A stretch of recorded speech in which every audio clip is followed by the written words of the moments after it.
সরকারি চাকরির সংরক্ষণ বাতিলে অগ্নিগর্ভ পরিস্থিতি বাংলাদেশে। পুলিশ ও ছাত্রের সংঘর্ষে এলোপাথারি গুলি, মৃতের সংখ্যা ৭৫ এবং আহতের সংখ্যা শতাধিক। বাংলাদেশ তার সিটিজেনকে মারছে, বাংলাদেশের বাল নাগরিককে বাংলাদেশ মারছে। এই যে শেখ হাসিনা, হাসিনা হাসিনা হাসিনা মাথা মাথা গেছে নাকি? দেশে কে আছিস ভাই? এ বাংলাদেশ আর কত গাঁ পেঁয়াজি করবি রে তোরা? তোরা দেশ চালাতে পারিস না? এটা কি দেশ? Resign man. আজকে গোটা সিটিজেন উপদ্রুত, তরুণরা মারা যাচ্ছে, কিশোররা মারা যাচ্ছে, দলে দলে মারা যাচ্ছে, এবং সে মারা যাওয়ার কাহিনী সাপ্রেস করা হচ্ছে ইন্টারনেট বন্ধ করে। গাম্বাটের মতো তুমি বলো না যে আমি একটা ডিসিশন নেব।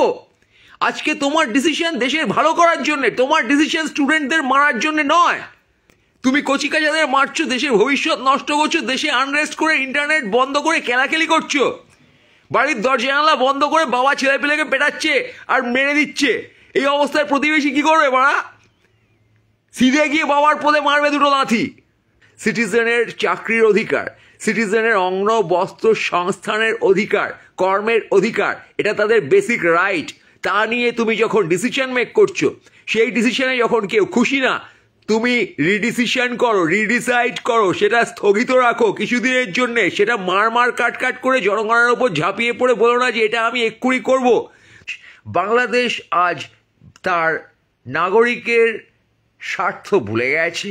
বাংলাদেশের রাষ্ট্র নেতা নেত্রীগণ এই মুহূর্তে তার নাগরিকের স্বাভাবিক জীবন উপদ্রুত করে তুলেছে।